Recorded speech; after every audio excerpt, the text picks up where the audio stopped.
y de tener transcripción. Bueno, buenos días y bienvenidas a otra sesión de formación del Laboratorio de Innovación en Humanidades Digitales. Hoy sobre bases de datos. Lo vamos a hacer en dos partes. Ahora va a ser un primer vídeo de 1 hora y media o así, y después un segundo vídeo de otra hora y media, lo que necesitemos, ¿no? Le estoy preguntando a Paloma Centenera, que es doctora ingeniera informática y tiene máster de Economía y Gestión de la Innovación y otro de Bibliotecas y Servicios de Gestión de la Información de la Universidad Carlos III. Ha impartido clase en el máster de Humanidades Digitales de aquí de la UNED. De hecho, fue muy profesora de bases de datos. Y bueno, pues hace también aquí en la UNED, sigue trabajando y ha hecho la parte técnica del proyecto Vieses, sobre mujeres escritoras desde la Edad Media y los siglos de oro, y ha trabajado con la base de datos, o ha creado la base de datos Ovidius Pictus para otro proyecto, que es la que yo conozco por las clases que me dio sobre bases de datos. Entonces, muchas gracias por dar la clase y bueno, cuando quieras, Paloma. Bueno, pues muchas gracias, Rocío. Te agradezco muchísimo que hayas pensado en mí, que te hayas acordado de tu profesora Paloma y que me hayas tenido en cuenta para impartir este seminario. Lo vamos a hacer netamente práctico, porque la cuestión es que aprendáis un poquito a interrogar a las bases de datos relacionales y que veáis el potencial tan brutal que tienen para el manejo de información. Vamos a ver un poco, no obstante, los conceptos teóricos, porque yo creo que si solamente vemos la práctica, no entendemos en profundidad y no llegamos a conocer en profundidad pues, los conceptos que estamos manejando. Entonces, vamos a hacer una primera parte que va a ser breve, en que vamos a introducir los conceptos teóricos, vamos a ver un poco qué es una base de datos, por qué el modelo de bases de datos mediante un modelo de ficheros tradicionales, diferentes modelos de datos, porque nosotros nos vamos a centrar en las bases de datos relacionales, pero en la actualidad se utilizan muchos modelos de datos. Cada uno de ellos tiene su aplicación, tiene el ámbito en el que es más adecuado utilizar determinado modelo. Hablaremos un poco de todo esto y luego nos centraremos en las bases de datos relacionales, veremos las principales restricciones que tiene el modelo, con las que nosotros representamos ese mundo de información que queremos modelar, y ya nos adentraremos en el lenguaje SQL y nos vamos a centrar fundamentalmente en las consultas. Os he puesto un material a vuestra disposición en el que tenéis la presentación que vamos a ver, que os voy a decir una cosa, le he cambiado un par de transparencias y se la subiré actualizada a Rocío para que tenga la última versión. Os he subido también un esquema de la base de datos con la que vamos a hacer las prácticas, el diagrama de la base de datos como una imagen para que lo tengáis ahí, lo podéis mirar y entendáis muy bien cuáles son las tablas con las que nos estamos manejando y sus relaciones, y luego un archivo Word con un montón de consultas resueltas y propuestas que son las que vamos a ir siguiendo para hacer el seminario. No nos va a dar tiempo a hacerlas todas porque he puesto muchas. La última parte, que es sobre inserción, borrado, actualización de datos, probablemente no lleguemos a verla. Pero bueno, ahí os queda como material de trabajo para que vosotros sigáis profundizando en el tema. Bueno, pues ya sin más dilación voy a compartiros la pantalla y vamos a empezar con la presentación. Ya os digo que vamos a ir combinando lo que es un poco la presentación con la parte práctica.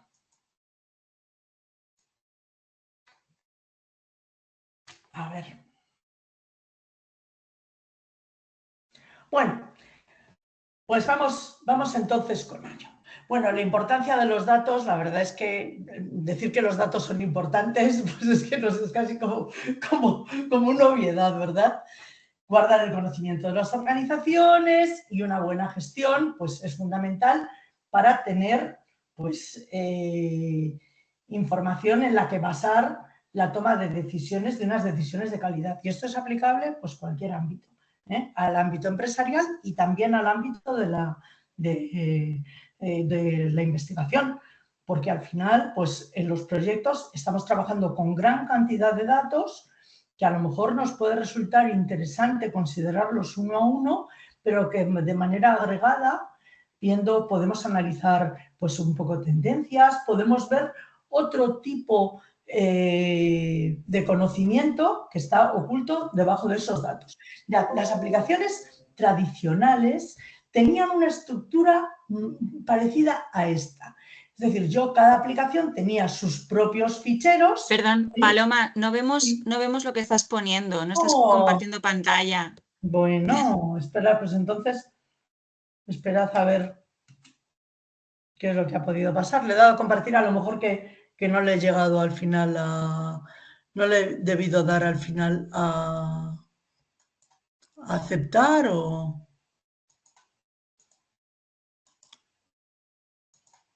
Un segundo.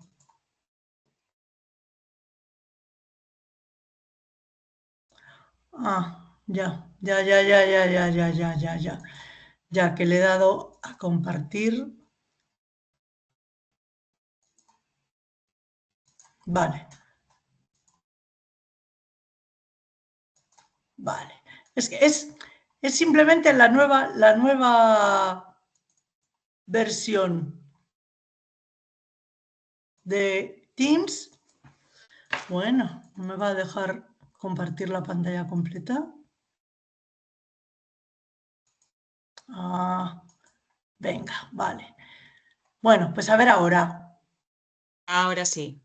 Venga. Bueno, la verdad es que esta era nuestra primera transparencia, ¿vale?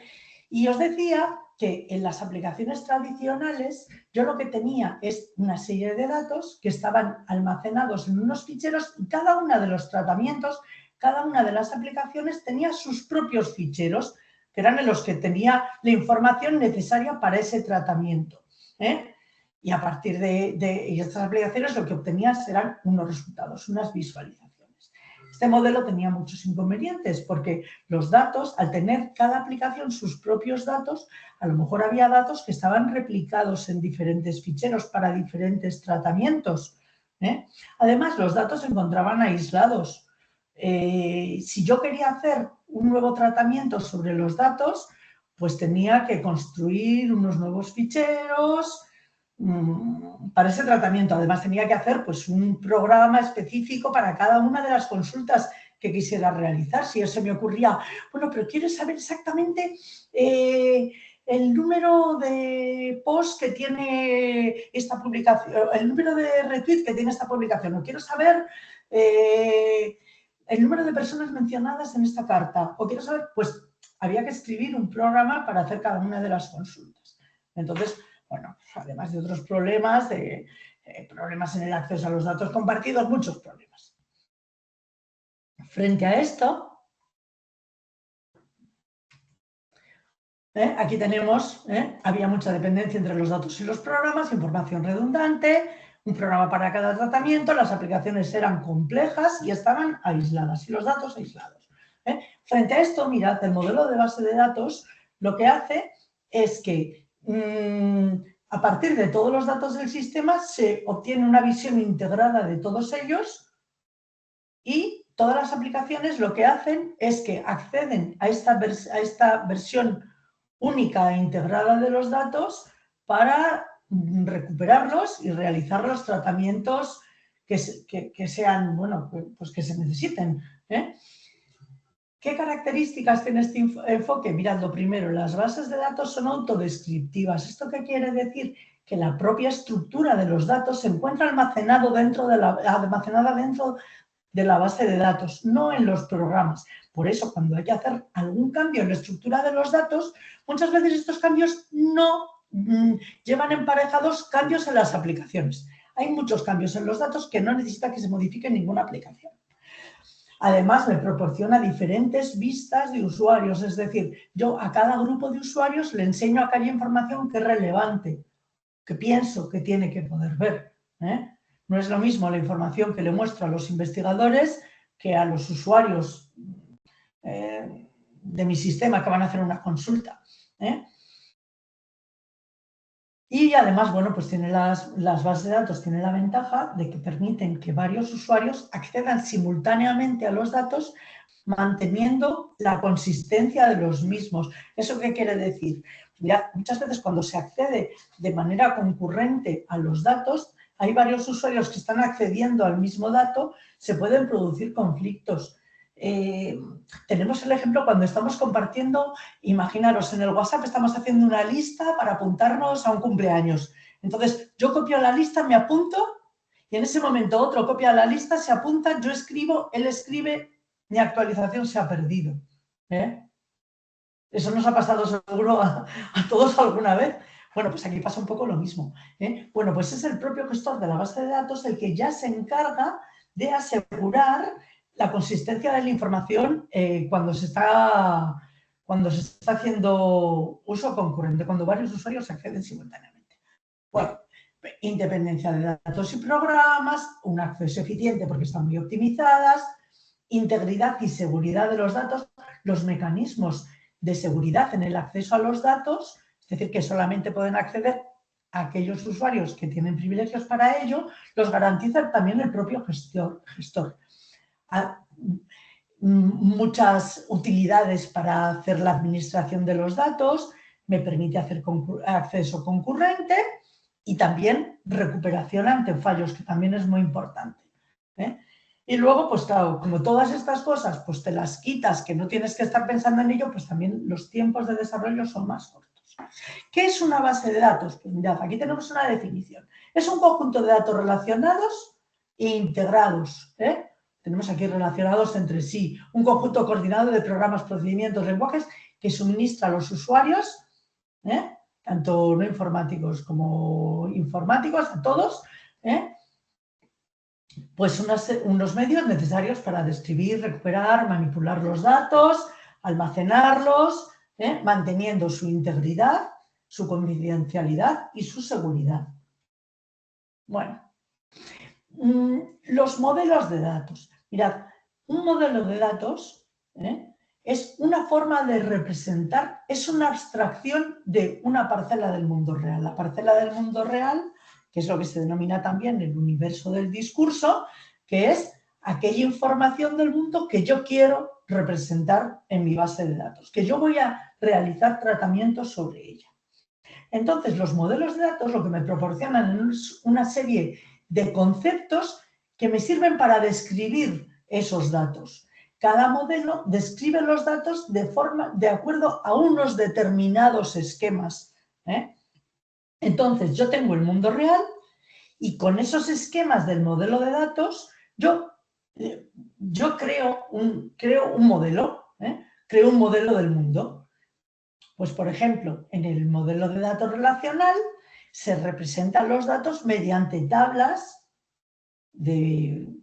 pues que contienen tuplas de datos que se encuentran relacionadas entre sí. En un modelo de grafo, pues el mundo que se quiere representar se representa mediante nodos y relaciones entre ellos. Nodos que representan pues entidades, conceptos del mundo real que quiero representar y relaciones entre ellos. Entonces, mirad, podríamos diferenciar entre distintos tipos de modelos de datos. Esto seguro que habéis oído hablar de modelos conceptuales, seguro. Los modelos conceptuales son modelos para representar ese universo del discurso, ese minimundo que son los datos que yo voy a utilizar para mi investigación, para mi trabajo, con una visión de muy alto nivel. ¿Eso qué quiere decir? Eso quiere decir que es una representación que está muy próxima al mundo que estamos representando. Muestra muy pocos detalles de cómo se almacena. Además, solamente muestra la estructura de los datos, nada más. ¿Qué forma van a tener? Uno de los modelos conceptuales más extendidos es el modelo entidad-relación, que simplemente lo que hace es que representa ese minimundo de entidades relacionadas entre sí. Aquí tenemos un ejemplo. Tenemos que una persona participa, que las personas participan en proyectos. Ahí es, luego, claro, pues los detalles de la anotación. Aquí eso significaría que una persona puede participar en muchos proyectos y en cada proyecto participan muchas personas. Y luego que la participación de cada persona en un proyecto la supervisa un organismo. Y ese organismo puede supervisar pues, muchas participaciones de personas en proyectos. Bueno, pues esto es un modelo conceptual de entidad-relación. Como veis, es un modelo pues, de muy alto nivel. Son modelos que son muy útiles para hacer el diseño de una base de datos, porque como están muy próximos a los conceptos que estamos manejando en el mundo real, pues son muy naturales para el modelado, son muy sencillos. Y además son también modelos que son muy útiles para comunicar información. Este es como os decía, el modelo de entidad-relación es un tipo de modelo conceptual. Los modelos de datos para la web semántica, en que muestran la estructura, muestran el mundo real, muestran la información a modelar, pues mediante entidades que están también relacionadas en forma de grafo, de manera sujeto, predicado, objeto, es decir, pues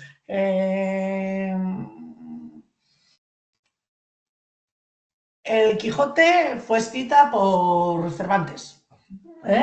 O en este proyecto participa este investigador.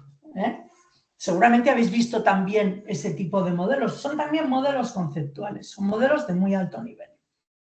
Y luego, mirad, están otro tipo de modelos de datos que son los que se llaman modelos de datos de representación, que estos ya muestran una visión de la representación de los datos. Además, mirad, estos modelos, además de definir unos esquemas con los que represento los datos, también normalmente definen un lenguaje para la manipulación de estos datos. El modelo relacional es el que nosotros vamos a estudiar y en el modelo relacional lo que vemos es los datos representados mediante una serie de relaciones o tablas. Aquí tenemos pues, una tabla de departamentos y una tabla de trabajadores. Entonces tenemos que cada trabajador pues, está asignado a un determinado departamento. De esta manera, mediante claves que referencian a otras tablas, es la forma en que se implementan en el modelo relacional pues, las relaciones entre los datos, mediante referencias entre claves. Bueno, esto sería un poco la estática de los datos. Los datos se representan así en el modelo relacional. Y luego, esa parte dinámica del modelo, esa parte de cómo se consulta, cómo se inserta, cómo se borra, cómo se modifica, sería el lenguaje SQL, que es el lenguaje para el manejo de las bases de datos relacionales, que es un poco en el que os he dicho que nos vamos a centrar nosotros en el seminario, ¿verdad? Bueno, pues mirad, además de este modelo relacional que es muy utilizado, os comentaba que existen otros modelos de datos también de representación que también se están utilizando pues mucho. Son, seguramente habéis oído hablar, no SQL, modelos no SQL. Esto es not only SQL, ¿no? Es no solo SQL. Y son modelos que tienen otras aplicaciones y que no son modelos relacional. Mirad, por ejemplo, las bases de datos documentales. Seguramente habéis oído hablar e incluso manejaréis a lo mejor en vuestros proyectos algunos bases de datos documentales. Pues, por ejemplo, una base de datos con estructura XML. Una base de datos documental en que los documentos están organizados con una estructura de XML. Es otro modelo diferente, o con un formato JSON, o bases de datos de grafos, o bases de datos en que tú recuperas por una clave y obtienes el valor asociado a la clave. Mirad, estos modelos tienen otra utilidad. Las bases de datos relacionales están especialmente pensadas para representar información estructurada. Pues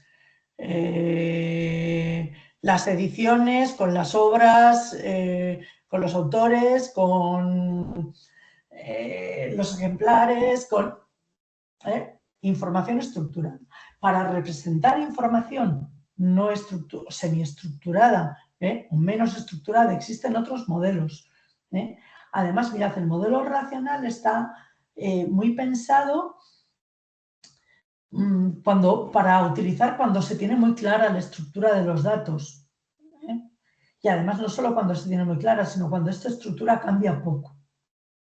Hay otros modelos que son más flexibles y que me dejan tener varias estructuras alternativas para los datos. Incluso crear una nueva estructura sin tener que modificar nada de lo que tengo. Para este dato tengo resulta que para este caso tengo este dato más. Bueno, pues en ese caso lo tengo, en los otros no. O sea, son estructuras y modelos más flexibles. Y están especialmente pensados se utilizan especialmente para el análisis de datos, para hacer consultas, para hacer búsquedas. El modelo relacional está más pensado, pues cuando también se tienen que hacer actualizaciones, es muy eficiente en la realización de actualizaciones. Cuando yo tengo que mantener los datos actualizados y garantizar la consistencia de los datos y tengo datos estructurados, el modelo relacional es el modelo más aconsejado. Bueno, pues entonces vamos a las bases de datos relacionales. Bueno, antes de pasar a las bases de datos relacionales, vamos a hacer un ejercicio de repaso de lo que hemos visto hasta ahora. Hemos visto el cambio de modelo de aplicaciones basadas en ficheros, que cada aplicación tenía sus propios ficheros con los datos que necesitaba manejar, y que veíamos pues, que esto tiene muchos problemas porque los datos están repetidos en diferentes ficheros. Oye, que estén repetidos, ya no solamente me va a producir un problema de falta de eficiencia, es decir, para que voy a tener un dato 3 veces, sino que muchas veces producen problemas de inconsistencia en la información. Si yo actualizo un dato en un sitio y en el otro no lo actualizo, pues ya no sé cuál está bien. Me dan lugar muchas veces información inconsistente que claro, que me da muchos problemas, o sea, que son más conflictivos también en el manejo de los datos. Bueno, pues estos modelos, frente a estos modelos, un modelo de bases de datos lo que hace es que tiene toda la información integrada y gestionada por el gestor de bases de datos. Entonces, el gestor de base de datos es un conjunto de programas que me permiten acceder y manipular la información de mis bases de datos. Y entonces me proporcionan mecanismos, pues, tanto para la gestión, pues para hacer copias de seguridad, para poblar mis bases de datos, me permiten hacer también consultas así, decir, ay, ahora se me ocurre consultar esto, lo que se llama una consulta impulsiva, y puedo hacer una consulta impulsiva en un momento determinado. Entonces, bueno, tengo todos los datos integrados sin información redundante, solamente los tengo una vez y lo que hacen las aplicaciones es que se conectan a esa base de datos para realizar las consultas sobre una única versión de los datos. Entonces es más eficiente, el propio sistema gestor de la base de datos pues me proporciona mecanismos para asegurar que puedo compartir la información entre varios usuarios teniendo consistencia, mecanismos de recuperación, utilidades, mecanismos para control de la seguridad en el acceso, las bases de datos. Vale. Entonces, luego hemos estado un poco hablando de los modelos de datos. Un modelo de datos es un mecanismo para poder representar los datos que yo voy a tener que manejar. Y entonces cada modelo tiene unos esquemas con los que se representan los datos. En el modelo relacional son pues las tablas. En un modelo de grafos, pues son entidades o sea, nodos y aristas. En cada modelo, pues se representa la información de una determinada forma. ¿Vale? Entonces, existen modelos, comentábamos, de alto nivel, que son los modelos conceptuales, que son modelos que están muy próximos al mundo que se va a representar. Entonces, son muy fáciles para hacer el diseño y son muy fáciles también para comunicar. Para, pues, pues para documentar, por ejemplo, nuestra base de datos. Pues si tengo un modelo conceptual, pues todo el mundo lo entiende y no tienes que saber nada de informática para entender un modelo conceptual. Entonces, cuando te dicen 3 cosas de la notación, pues ya lo entiendes, porque es muy natural. Y luego están los modelos de representación, que son los que utiliza el software de manejo de bases de datos. Y dentro de estos modelos de representación, el relacional, que va a ser el que nos vamos a centrar, y otros. Os hablaba de no SQL, que son otros modelos de datos que aparecen para nuevos requisitos, y que fundamentalmente están pensados pues, para ser más flexibles, para guardar información menos estructurada, para el acceso masivo a datos. Están pensadas estas estructuras.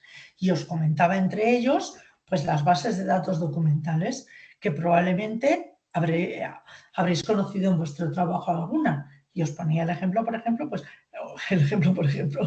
os mencionaba las bases de datos documentales XML y las bases de datos documentales JSON.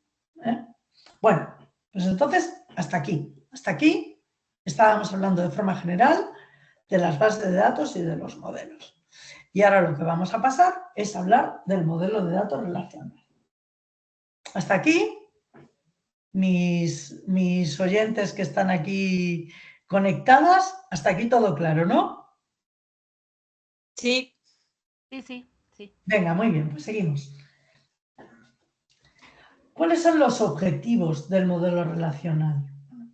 Pues los objetivos son los objetivos que tienen casi todas las bases de datos, que es que hay una independencia entre los datos y los programas, abstracción, es decir, que los usuarios utilicen los datos sin saber cómo internamente están almacenados. La uniformidad es uno de los principales objetivos de este modelo porque todo se representa mediante tablas. Todos los datos se representan mediante tablas. Las consultas me devuelven tablas. Todos son tablas. Entonces es un modelo muy sencillo y muy uniforme. Además, pasa una cosa, que es un modelo que tiene un fundamento teórico muy fuerte, porque está formulado sobre la base matemática de los conjuntos.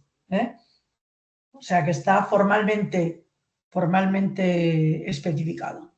Y luego, pues la flexibilidad, porque es muy fácil cambiar los datos, puedo hacer cualquier consulta que se me ocurra sobre los datos, aunque no son datos que directamente estén relacionados, se me pueden ocurrir las consultas más inverosímiles que siempre las puedo hacer. Entonces, ¿cuáles son los conceptos básicos que maneja el modelo?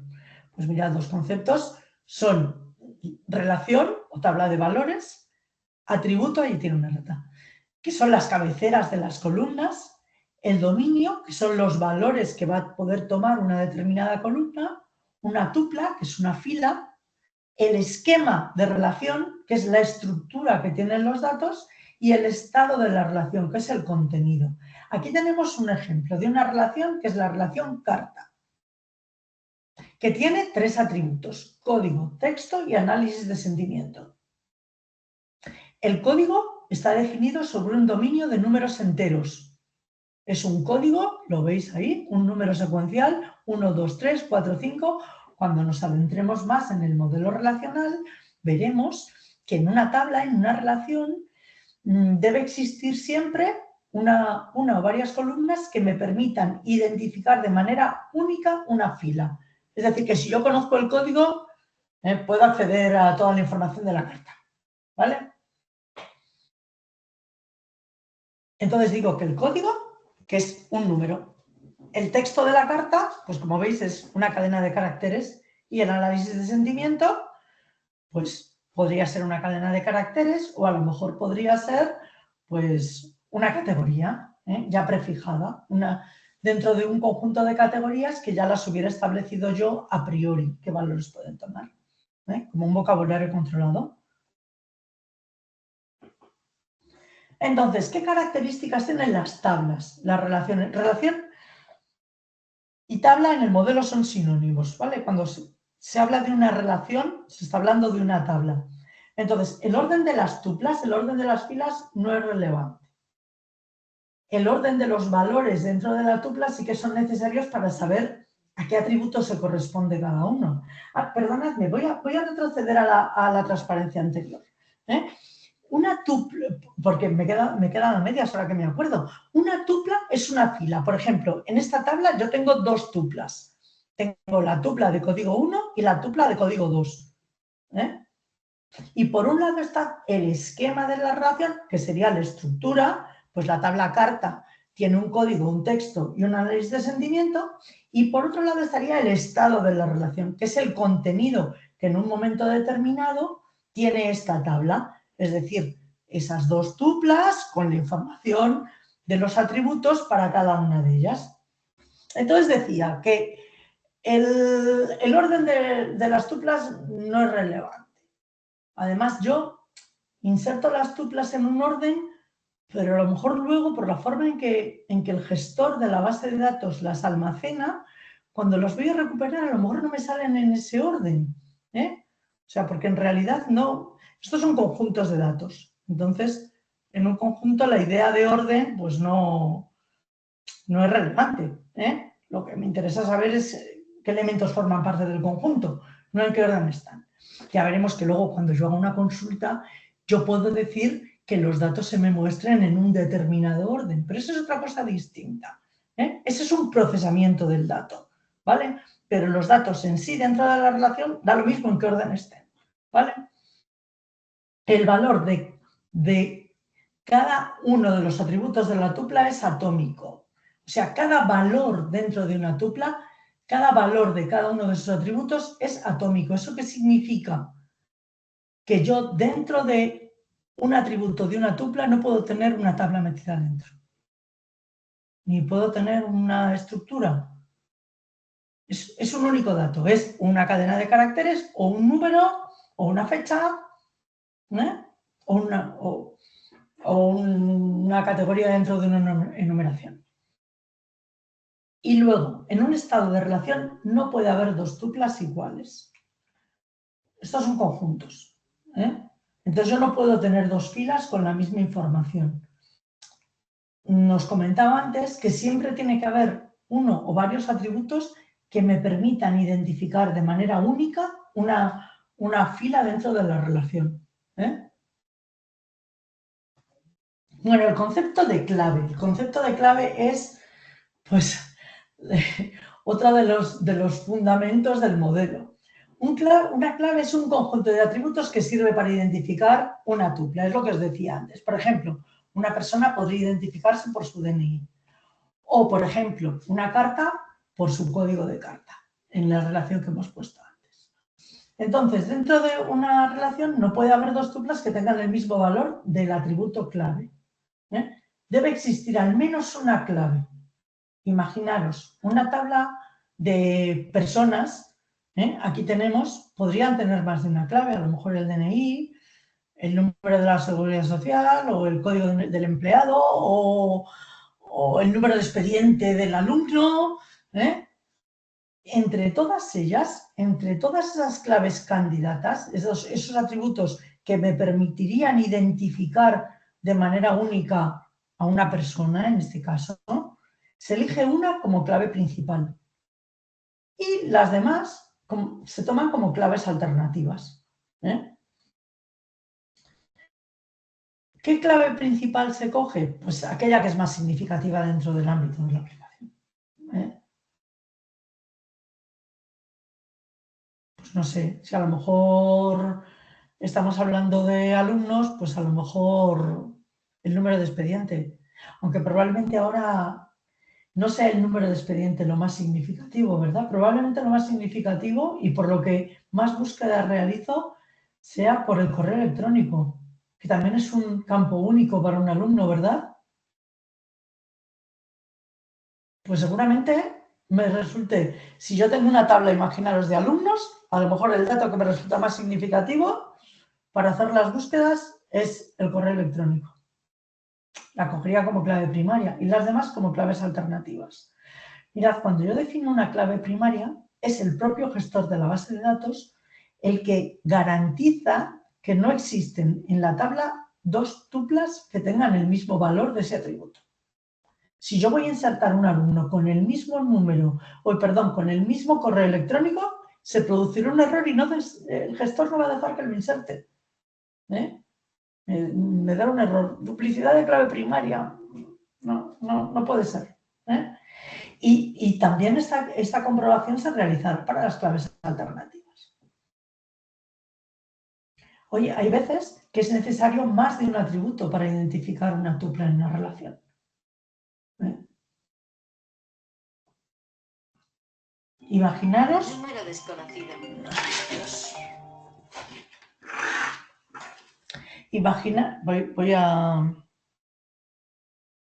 Voy a poner en silencio esto para que no me vuelva a pasar. Bueno, imaginaros que yo tengo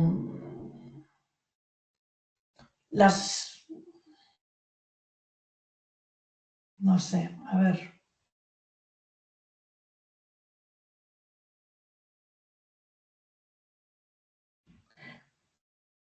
Imaginaros que tengo las personas que están mencionadas dentro de una carta. Una tabla en la que tengo ahora, una tabla que vamos a poner ahora. Una tabla en la que tengo las personas que están mencionadas dentro de las cartas. Entonces, la carta y la persona mencionada. ¿Vale? Yo solamente con el código de la carta, en esa tabla de menciones, no podría identificar una tupla, porque a lo mejor en la misma tabla hay muchas personas mencionadas. Con el identificador de la persona, pues tampoco podría diferenciar, porque a lo mejor la misma persona está mencionada en varias cartas. Necesitaría las dos columnas para poder identificar una tupla dentro de esa relación. Los atributos que forman parte de la clave primaria se los denomina atributos principales. Aquí tenemos una relación en la que tenemos una relación de personas con un identificador, un nombre y una biografía. Pues en este caso el atributo principal, que sería la clave, que sería el identificador. Oye, el nombre de la persona no sería lo más adecuado como elección para la clave primaria de la relación. ¿Por qué? Porque yo puedo tener dos personas que se llamen igual y que son personas diferentes. A lo mejor un padre y un hijo se llaman igual. Entonces necesitaría otro campo, otro atributo que fuera un identificador único. Si no existe, así en los datos originales, pues lo creo, como en este caso, con un número, con un código. Y luego, pues mirad, un concepto que es fundamental es el concepto de claves ajenas.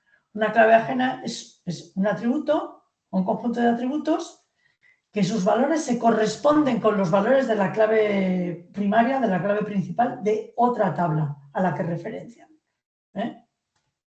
Aquí, imaginaros, en esta relación de aquí, que es una relación de personas mencionadas. Tengo el código de la carta en la que aparece la mención, el identificador de la persona mencionada y el rol que juega.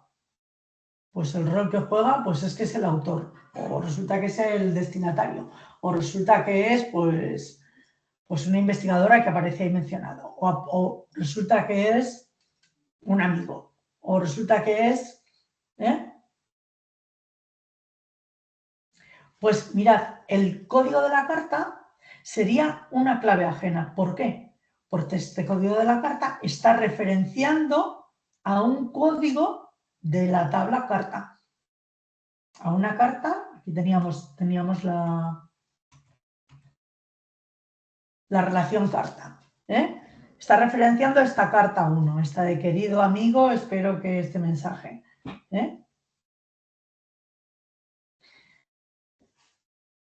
Y en el caso de la segunda tupla, pues está mencionando la carta número 2.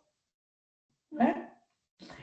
El identificador está haciendo referencia al identificador de la persona mencionada, que sería una clave ajena que referenciaría aquí, esta tabla aquí de las personas.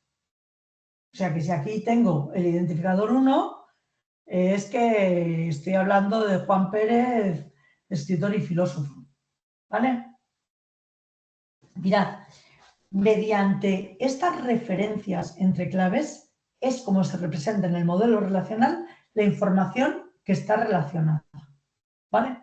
La información relacionada se representa mediante referencias entre claves. La clave padre es la que contiene la clave primaria y la tabla hija, la tabla padre, la que tiene la clave primaria, y la tabla hija es la que contiene la clave ajena. Por ejemplo, en este caso las tablas padres serían las tablas carta y persona, y la tabla hija sería esta tabla de menciones, de personas mencionadas. ¿Hasta aquí? ¿Este concepto queda claro? A ver los asistentes, ¿qué nos dicen? Porque es que es muy importante que esto quede claro, porque es la base del modelo. Luego, ya veremos que, claro, cuando tenemos luego que hacer una consulta sobre información relacionada de diferentes tablas, pues tendremos que hacer uso de estas claves primarias y de estas claves ajenas, de estas tablas padres y de estas tablas hijas en la relación. Restricciones del modelo. Obligatoriedad de clave primaria. Tengo que tener definida para que el modelo sea un modelo que esté bien diseñado, tengo que definir una columna o un conjunto de columnas que formen la clave primaria. Una cosa, mirad, clave primaria solo puede haber una. Si tú intentas definir dos claves primarias, el gestor te va a dar un error. Yo puedo definir todas las claves alternativas que quiera, pero claves primarias solo una. Una cosa es que la clave primaria esté formada por dos columnas, y otra cosa es que solamente haya una, ¿vale? La ordenación de las tuplas que no están ordenadas. Ordenación de los atributos en la relación para poder identificar qué significa cada uno de ellos. El primero sé que es el código, el segundo sé que es el nombre, el tercero sé que es la biografía, ¿vale? Valores de los atributos que tienen que ser atómicos. Y la integridad de entidad, que tiene, cuando yo tengo una clave referenciada, tiene que haber una integridad en esa relación. ¿Eso qué significa? Que si yo en personas mencionadas pongo la carta 3 tiene que existir en la tabla cartas. Y si no existe, pues el gestor me va a dar un error. ¿Vale? Y si menciono a la persona 2, pues la persona 2 tiene que estar. Por eso mirad, cuando luego en la operativa con las tablas pues se realizan cambios, pues claro, es el propio gestor el que me va a avisar de que los datos que no hay integridad entre los datos. Cuando yo voy a borrar, por ejemplo, una carta, pues a lo mejor no me deja borrarla. Me dice que es que hay personas que están mencionadas en esa carta, entonces que en esa tabla de menciones, pues que están referenciando esa carta. ¿Vale? O cuando voy a dar un alta, pues me dice, oye, pues no puedes dar de alta esta mención porque es que esa carta que pones ahí no existe. O esa persona que pones ahí, pues no existe. Y es el propio gestor el que va a garantizar esto. Entonces, mirad. ¿Cómo se define la restricción de clave primaria? Pues con las palabras clave primary key. Primary key es la forma en que yo, cuando defino una tabla, indico que una columna o que varias columnas forman la clave primaria de la tabla. La restricción de clave alternativa es con la palabra reservada y unique. Con unique yo indico que una columna tiene valores únicos. Mirad, ¿esto para qué vale si no es la clave primaria? Esto vale para que el gestor también compruebe que yo no inserto dos tuplas que tengan el mismo valor. Imaginaros que opto porque la clave primaria de la tabla de alumnos sea el correo electrónico. Para el número de expediente le pongo la restricción unique. ¿Por qué? Pues porque no quiero que se pueda insertar dos personas con el mismo número de expediente, aunque no sea la clave primaria. O al DNI le pongo la restricción unique, porque no quiero que se puedan insertar 2 personas en esa tabla que tengan el mismo DNI. Habrá algún error, algo estará pasando, pero quiero que se compruebe. Luego la restricción de no nulo, que es con las palabras habladas not null. Not null, vamos a ver, es para indicar que una columna no se va a permitir que tenga valores nulos. Por defecto, las columnas no tienen esta restricción. A lo mejor hay columnas pues, que tienen un valor nulo. Si se pone not null, pues va a comprobar que tenga un valor. Por ejemplo, imaginaros, a lo mejor tengo en una carta que no se ha hecho todavía el análisis de sentimientos. Y a lo mejor en esa columna para esa carta, pues está vacía. ¿Sí? Entonces, pues bueno, pues ahí le dejo, ahí no le pongo not null, porque a lo mejor tengo cartas que todavía no las tengo clasificadas, no le he hecho el tratamiento de análisis de sentimientos y no sé. Entonces, no le pongo esa restricción, lo dejo que pueda tomar valores nulos. Pero siempre obligo, por ejemplo, a que toda mención mencione a una carta y a una persona. Y eso los pongo la restricción not null, porque no dejo que una mención no mencione a ninguna, haya una que tenga uno de esos campos que estén vacíos, ¿vale? Y luego la restricción de integridad referencial, que es para definir una clave ajena, que es mediante las palabras foreign key. Con foreign key yo digo que una columna es, o que un conjunto de columnas es una clave ajena que referencia a otra tabla.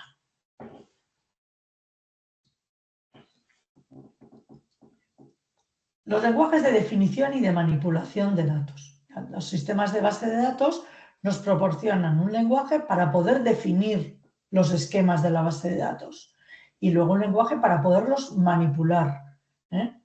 Una cosa es que yo defina la estructura que va a tener, o sea, que voy a tener una tabla con unos determinados atributos de unos determinados tipos, y otra cosa es que yo inserte datos en esa tabla, haga consultas, haga modificaciones, borre tuplas de la tabla. Entonces, normalmente se diferencia entre lo que es el lenguaje de definición de los datos y el lenguaje de manipulación de los datos. En las bases de datos relacionales hay un único lenguaje, que es el lenguaje SQL, que es el lenguaje de manejo de las bases de datos relacionales. Mirad, el lenguaje SQL está estandarizado, hay un estándar, pero luego cada uno de los gestores de bases de datos, es decir, cada uno de los software para manejar las bases de datos relacionales, tiene sus peculiaridades, tiene sus propias características del lenguaje SQL. Pues a lo mejor uno incorpora un tipo de datos más, o uno incorpora una función más, o no son exactamente iguales. La sintaxis básica es la misma para todos.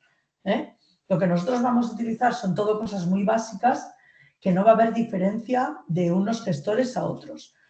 Pero que sepáis que a lo mejor cuando vais de un gestor a otro, pues a lo mejor hay determinadas cosas que hay un poquito que cambiarlas, porque no son exactamente iguales.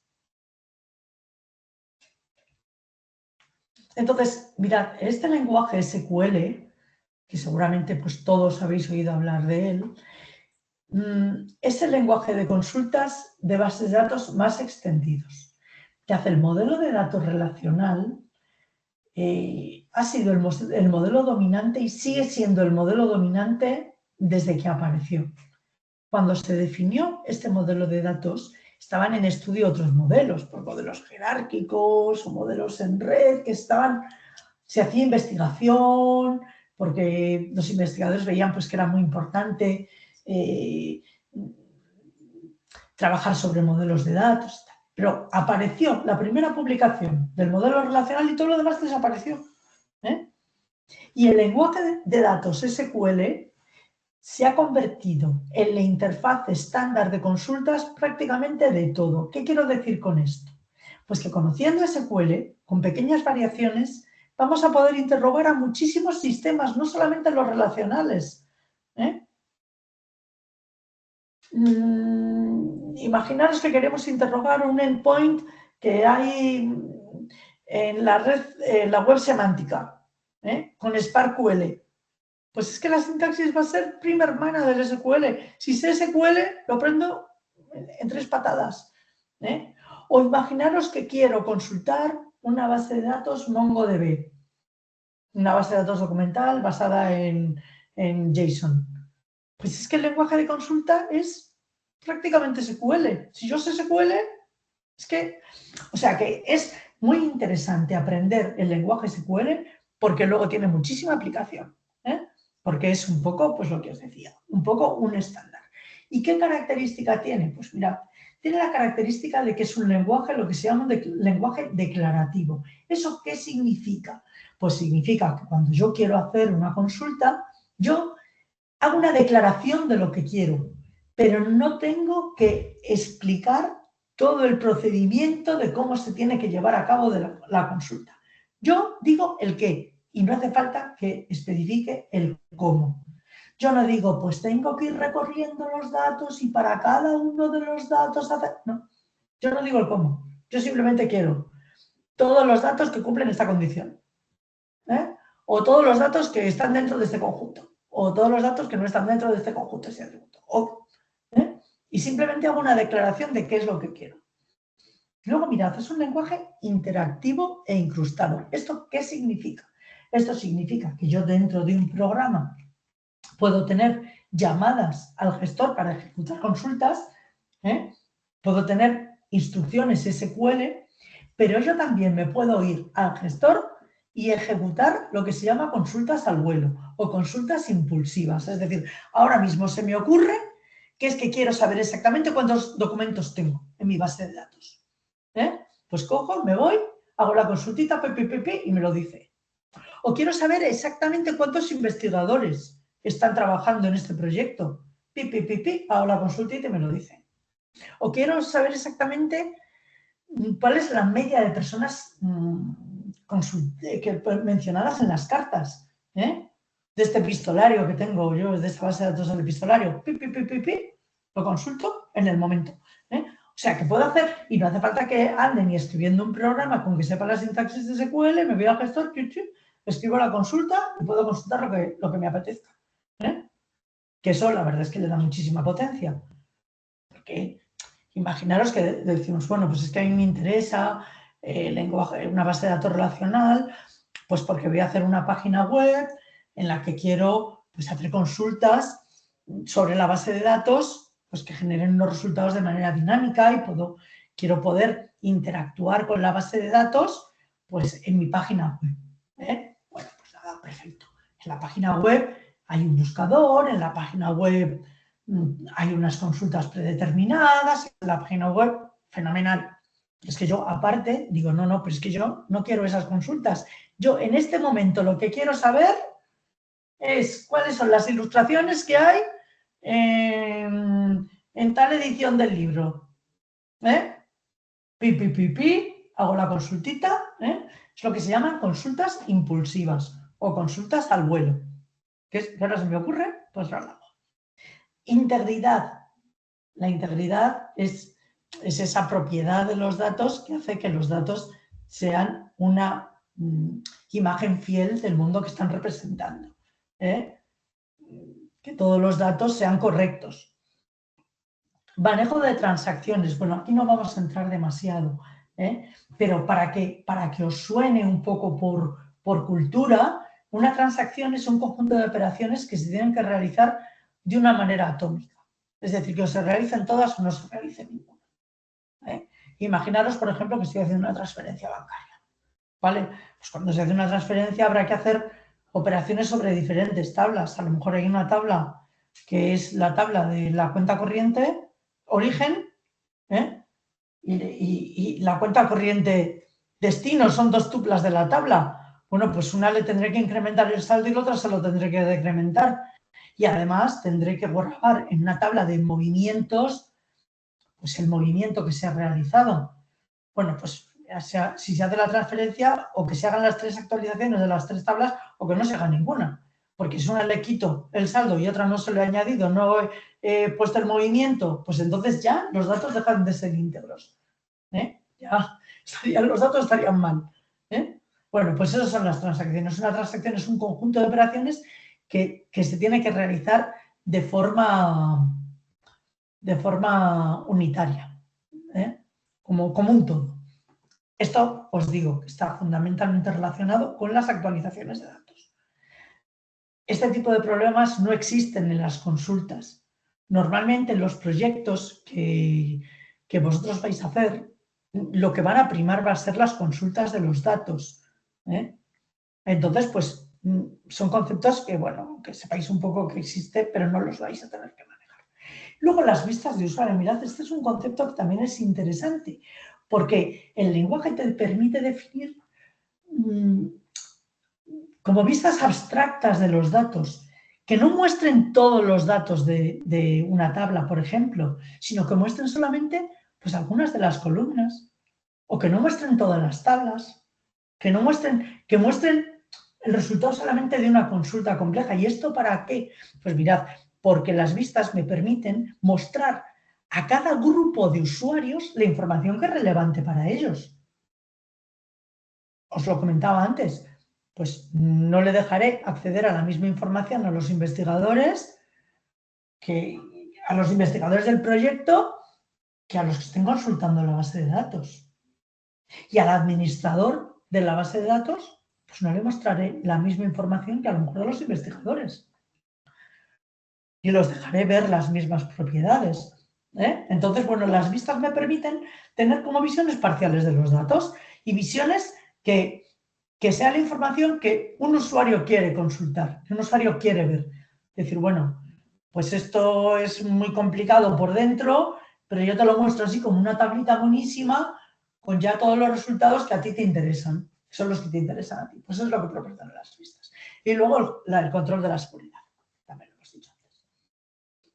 Entonces, mirad, vamos a ver un poco, así, someramente, el lenguaje de definición de tablas. El lenguaje de definición de tablas con el que yo creo los esquemas, los borro o los modifico. Entonces, la orden, que lo tengáis ahí en la cabeza, es la orden create table. Se le pone el nombre de la tabla, se definen las columnas con sus tipos y sus restricciones. Entonces, las restricciones pues, de clave primaria, de clave ajena, restricciones de único o restricciones de not null. Aquí mirad, esta es el diagrama con el esquema de la base de datos que vamos a utilizar para las consultas. Mirad que de tablas, pero es que claro, al final cuando la información se quiere tener bien estructurada, pues al final aparecen muchas tablas. Mirad, ¿qué tenemos aquí? Pues tenemos una tabla edición, ¿vale? Con toda la información relativa a la edición.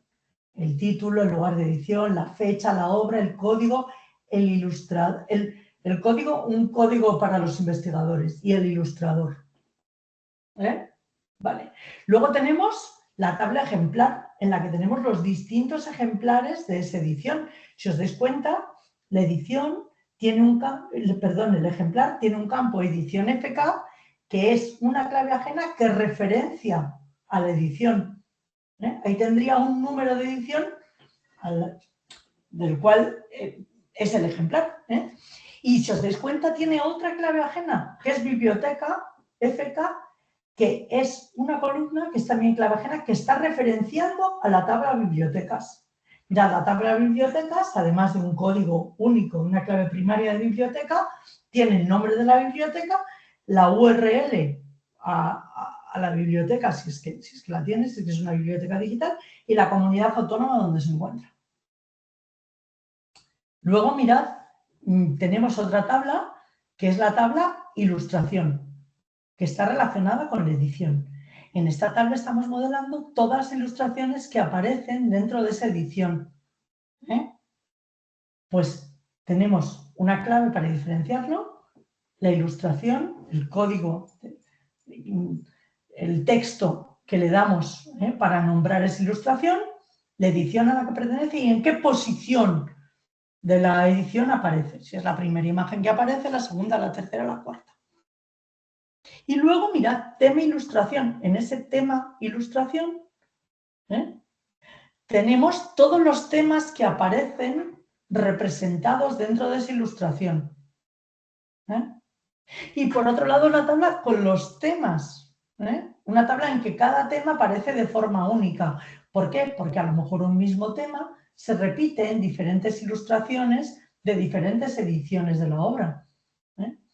Y luego, pues mirad, por último, una tabla con las ilustraciones de cada ejemplar en la que tenemos el fichero físico, o sea, una referencia al fichero físico en el que está esa imagen de la ilustración. Oye, y este esquema, mirad, ¿este esquema de dónde viene? Pues este esquema es un pequeño subconjunto del esquema de la base de datos de uno de los proyectos en el que yo soy pues investigadora, que es la base de datos Ovidius, bueno, la biblioteca digital ovidiana, que forma parte del proyecto Ovidius Pictus. No sé si alguno lo conocéis. ¿Tú, María Luisa, conocías este proyecto? Pues el proyecto, no. Bueno, pues lo tienes que mirar, ya verás qué base de datos tan bonita. Estoy buscando la biblioteca digital ovidiana. Exactamente, biblioteca digital ovidiana. Mirad, es un proyecto que estudia todos los ejemplares de ediciones ilustradas de Ovidio que se encuentran en las bibliotecas españolas. Bueno, todos los ejemplares hasta de ediciones hasta mediados del 19. ¿Vale? Ya los modernos, no, ya los contemporáneos de eso no aparece nada. Pero, y entonces, bueno, pues es un proyecto patrimonial que además de investigar sobre esta ilustración, pues también pone en valor las bibliotecas y da visibilidad pues, sobre algunas bibliotecas que son pequeñas bibliotecas, pero que tienen grandes joyas en su interior. Entonces es un proyecto muy bonito. Bueno, claro, yo llevo muchísimos años en él y a mí me parece precioso. Y como yo soy la autora de la base de datos y soy quien me encargo de mantenerla, digo, bueno, pues aquí un ejemplo que pueda ser un poco de interés para los investigadores, que sea de un ámbito pues, que pueda parecer bonito. Entonces, mirad cómo lo que se estudia son las ilustraciones de cada uno de los ejemplares porque están digitalizadas las fotos, están esas fotos de todas las ilustraciones que hay en cada ejemplar. Porque, mirad, a lo mejor en un determinado ejemplar, pues una ilustración pues está censurada. Había un desnudo y se le pinta una faldita. Aparecen cosas como esas. O, por ejemplo, a lo mejor ese ejemplar está mutilado, se le ha arrancado una hoja y precisamente es que esa ilustración no la tiene. O sea que si la quieres mirar, pues en ese ejemplar no la vas a poder ver. Por eso las ilustraciones del ejemplar tienen un comentario diciendo, bueno, pues es que pues está mal, aquí falta, aquí hay una censura, aquí tiene un comentario escrito que pone no sé qué, porque es que se estudia un poco la historia de cada uno de los ejemplares. Hay una historia del ejemplar. Ya os digo, esto es un modelo bastante simplificado y figuraros, tiene 7 tablas y lo he simplificado al máximo. En realidad, en el modelo real tiene muchas más tablas, porque tiene, por ejemplo, una tabla para las obras, para que solamente haya para cada obra, que haya solamente un registro único describiendo la obra. O, por ejemplo, hay una tabla de ilustradores, en la que hay campos únicos para cada uno de los ilustradores, en el que puede estar su biografía, en el que puede haber su referencia al ilustrador en la web, para que tú puedas consultar información de ese ilustrador. Bueno, pues como... ¿Sí que decías, María Luisa? No soy yo la que tiene la mano levantada. Perdona, sí.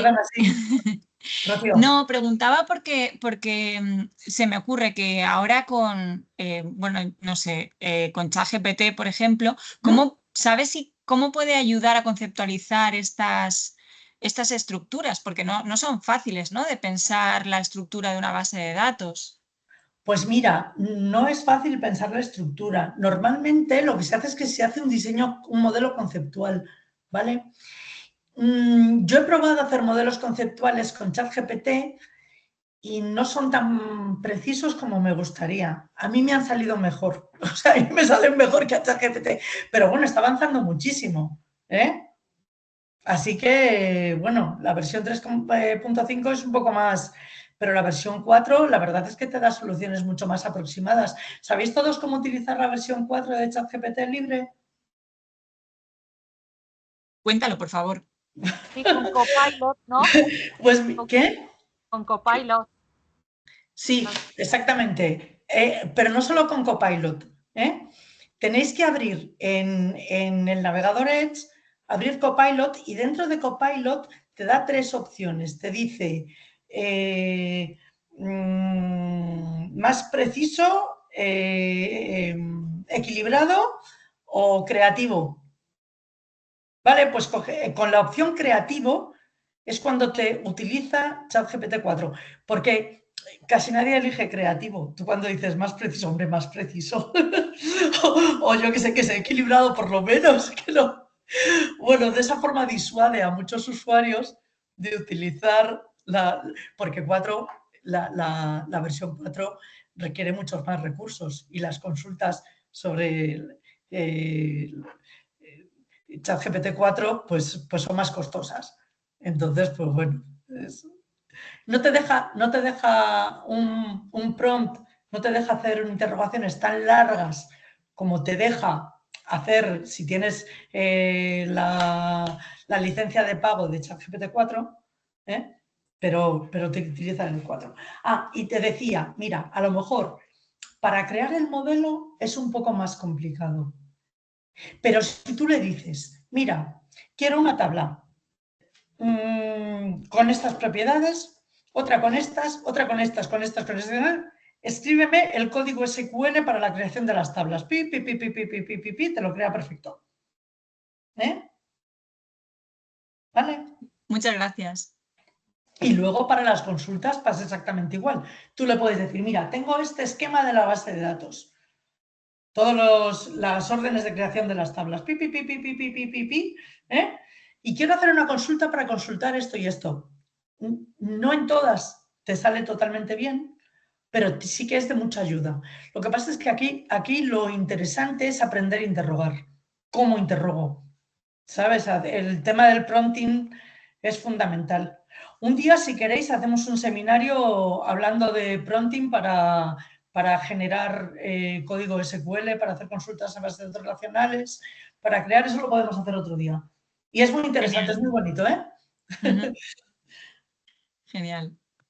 Bueno, es un poquito complicada esta estructura, pero claro, pensar que cuando yo tengo información relativamente compleja, al final, si la quiero tener bien estructurada, yo no voy a tener una tabla ni voy a tener dos. Voy a tener seguramente muchas más tablas. Oye, a lo mejor vosotros en vuestros grupos habéis trabajado a veces con una tabla Excel con muchísimas columnas, en que había información que estaba en blanco, información que estaba repetida. Tendríamos todos los problemas que hemos comentado para la gestión de esa información. Siempre la información redundante y sin estructurar me dificulta mucho luego el procesamiento y la manipulación de los datos. ¿Comentabas algo, José Manuel? ¿Estás nuevo? Hola, bienvenido. ¿José Manuel? Bueno, pues nada, ahora en este momento no debe estar. Bueno, pues nada, luego cuando venga le preguntamos. Entonces, mirad, aquí están las órdenes de creación de estas tablas, para que veáis un ejemplo. Esto no hace falta que os lo aprendáis de memoria, pero es simplemente, mirad, yo digo que hay un grado de conocimiento importantísimo en nuestra vida, que es saber lo que no sé. ¿Y eso qué significa? Pues significa que yo no sé exactamente cómo se pone, pero yo sé que en una tabla pues había que definir unas claves primarias, que había que definir unas claves ajenas para las relaciones y tal. No sé exactamente qué sintaxis tiene, pero sé que existe. Entonces, me puedo ir a ChatGPT o me puedo ir a cualquier lado a consultar cómo es. ¿Vale? Yo sé que existe, pero no sé cuál es exactamente la sintaxis. Pero ya es un grado de conocimiento muy importante. Pero entonces voy y lo busco. Si no sé que existe, no sé lo que tengo que buscar. ¿Vale? ¿Querías decir algo, José Manuel? Que es que me da la impresión de que...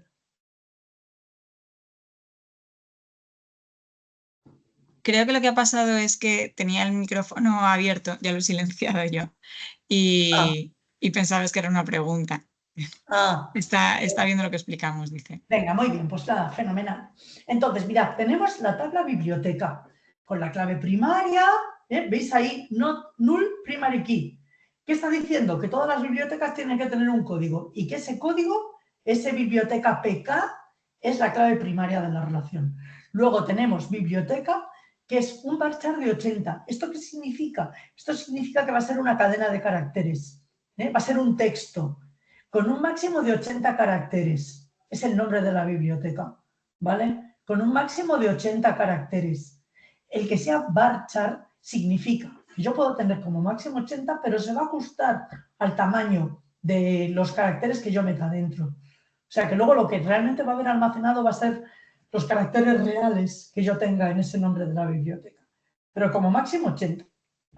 Y ese null significa que a lo mejor la biblioteca esa pues no tiene nombre. Hombre, es raro, pero puede, tal y como está definido, eso significa. URL, otro varchar de 150. Es decir, una cadena de caracteres. Pues, oye, mirad, normalmente todo este tipo de informaciones son cadenas de caracteres. Oye, incluso imaginaros un DNI o un número de expediente. Aunque nos lo podemos imaginar como un número, bueno, el DNI tiene además una letra, no es un número, pero un número de expediente, aunque nos lo podemos imaginar como un número, en realidad es una cadena, porque yo ni le voy a sumar nada, ni le voy a restar nada, ni lo voy a multiplicar por 3, ni voy a calcular las medias, ni voy a... No, ¿verdad? Como no voy a hacer procesamiento de ese dato como número, es mejor que lo represente como una cadena, porque es más lógico, en realidad es una serie de caracteres uno detrás de otro. Que sean números, o sea, que sean dígitos, quiero decir, es casi lo menos importante. Igual que en el DNI. Son una serie de dígitos y una letra, pero no es un número, ¿vale? No es un número como tal. ¿Me entendéis lo que os quiero decir? Porque nunca lo voy a procesar ni lo voy a tratar como número. La edición, pues exactamente igual. Aquí tenemos la información de la edición, el ilustrador, el código, PPP. Y el ejemplar, aquí sí que nos vamos a fijar un poquito más, porque el ejemplar veis que tiene la última columna, que es edición FK, ese FK es de foreign key, que está referenciando a la edición. Es una clave ajena que referencia la edición. Mirad, hay dos formas de poner la restricción de clave ajena, o al final poniendo foreign key, o cuando defino la columna poniendo referentes y la tabla a la que referencia, ¿vale? Oye, una cosa muy importante, cuando yo tengo una clave primaria y una clave ajena que la referencia, el tipo de la columna tiene que ser exactamente el mismo. Ese numeric 3,0 significa que es un número de 3 dígitos y con 0 decimales. Eso es lo que significa. También se puede poner int o float, o bueno, hay otros tipos de datos. La ilustración, los temas. Aquí tengo, mirad, los temas que aparecen en la ilustración. Y la clave primaria, os dais cuenta que está compuesta de dos, la ilustración y el tema. Porque los temas de las ilustraciones, a lo mejor en la ilustración, en cada ilustración hay muchos temas representados. Muchas veces en las ilustraciones aparecen muchos temas.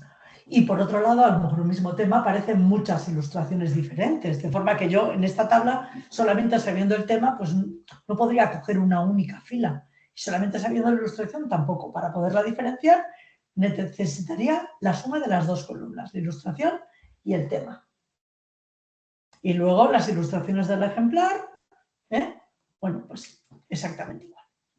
Esto en cuanto a la definición de datos.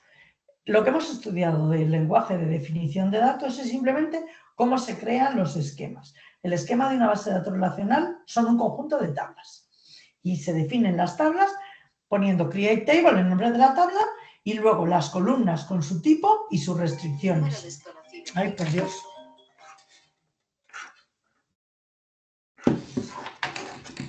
Perdonadme, he intentado poner, he puesto el relojito en silencio y el teléfono. Bueno, estaba diciendo que del lenguaje de definición de datos, la creación de las tablas, el nombre de la tabla y las columnas con su tipo y con sus restricciones, de que es una clave primaria, de que es una clave ajena que referencia a otra tupla, que es una clave alternativa, que tiene restricción de no doble. ¿Vale? Bueno, hasta ahí, bien. Y luego lo que es la manipulación de las instancias. Oye, una cosa hemos dicho que eran los esquemas y otra cosa eran las instancias. Un lado, una cosa es que yo tengo una tabla edición y otra cosa es la tabla poblada con las diferentes ediciones, las tuplas. Bueno, pues aquí ahora lo que vamos a ver es cómo se consultan, fundamentalmente, cómo se consultan esas instancias, esas tuplas. Entonces vamos, en el lenguaje de manipulación de datos, lo que dice es cómo se consulta, cómo se inserta, es decir, cómo se pueblan esas tablas, cómo se modifica y cómo se borra. Nosotros nos vamos a centrar fundamentalmente en las consultas y por hoy tenemos bastante. A lo mejor otro día en otro seminario, pues hacemos otras cosas, pero en este seminario tenemos bastante. Mirad, yo creo que nos vamos a quedar aquí. Hacemos un pequeño descanso. ¿Aquí, Rocío? Sí, vale. Hacemos un pequeño descanso y nos ponemos con las consultas. Lo más interesante va a ser las consultas y las vamos a intentar hacer que las vayáis haciendo vosotros a medida que yo las voy contando. Porque al final esto, si a ti te cuentan un montón de cosas y no lo practicas, pues al final no te acuerdas de nada ni te enteras de nada. Vale. Me lo ves a mí y dices, ¡ay, qué mono, qué bonito! Pero, ¿vale? Entonces, hacemos el descanso y la idea, tanto para los que estáis presenciales como para los que veáis posteriormente este vídeo en diferido, es que vayáis siguiendo las consultas, las pautas que yo os voy dando y vayáis ejecutando las consultas y viendo los resultados, porque es la forma en que vais a aprender. Venga. Vale, pues también dejaré colgado con el vídeo en la web los materiales que me pasaste, si te parece, Claro. para que la gente lo pueda utilizar. Claro, es fundamental. De acuerdo. Es que si queremos que sea práctico, la gente tiene que ir haciendo las consultas. Muy bien. Vale. ¿Volvemos en cuánto tiempo, Paloma? Pues no sé, unos 20 minutos, media hora. Pues